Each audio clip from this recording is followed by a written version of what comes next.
বন্ধুরা, তোমরা সবাই কেমন আছো? আশা করি খুব ভালো আছো। আমিও খুব ভালো আছি। তো এখান থেকে শুরু করলাম ব্লগটা। এটা আমার লাইফের ফার্স্ট ব্লগ। আমি আগে কোনো দিন ব্লগ বানাইনি, এটা ফার্স্ট বানালাম। কেমন হয়েছে জানি না, খারাপ হয়েছে না ভালো হয়েছে। তো যাই হয়ে থাক অবশ্যই কমেন্টে জানিও। যদি ভালো লেগে থাকে আরও বানাবো, না হলে খারাপ যদি হয় এটাই আমার লাস্ট, এটাই আমার ফার্স্ট। আর আমি আমার পরিচয়টা ফার্স্টে দিয়ে দিই। আমি হলাম পূজা চ্যাটার্জি। আমি হাউস ওয়াইফ এবং আমার বাপের বাড়ি হচ্ছে বড়জোড়া ব্লকের মধ্যে এবং শ্বশুর বাড়িও বড়জোড়া ব্লকের মধ্যে। কথা বলতে বলতে দেখো বৃষ্টি নামিয়ে দিয়েছে ভয়েসটা দিতে দিতে। তো এই বৃষ্টির মধ্যে জানলার ধারে বসে বসে ভয়েসটা দিচ্ছি।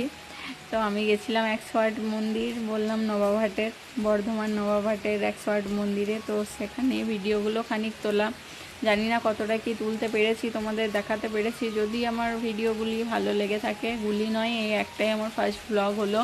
তো ব্লগটি যদি ভালো লেগে থাকে অবশ্যই আমার পাশে দেখো ভালোবাসা দিয়ে, এবং ফেসবুক থেকে দেখে থাকলে অবশ্যই ফলো করে দিও, এবং ইউটিউব থেকে দেখে থাকলে অবশ্যই আমার চ্যানেলটি সাবস্ক্রাইব করে দিও। সবাই ভালোবাসা দিয়ে পাশে দেখো। তো চলো, এখনকার মতো সবাইকে টাটা। সবাই ভালো থেকো, সুস্থ থেকো, এবং যদি ভালো লেগে থাকে অবশ্যই আমাকে ভালোবাসা দিও সবাই। তো এটুকুই মতো এখানেই সমাপ্ত করলাম, আর কিছু বলছি না। চলো টাটা সবাইকে।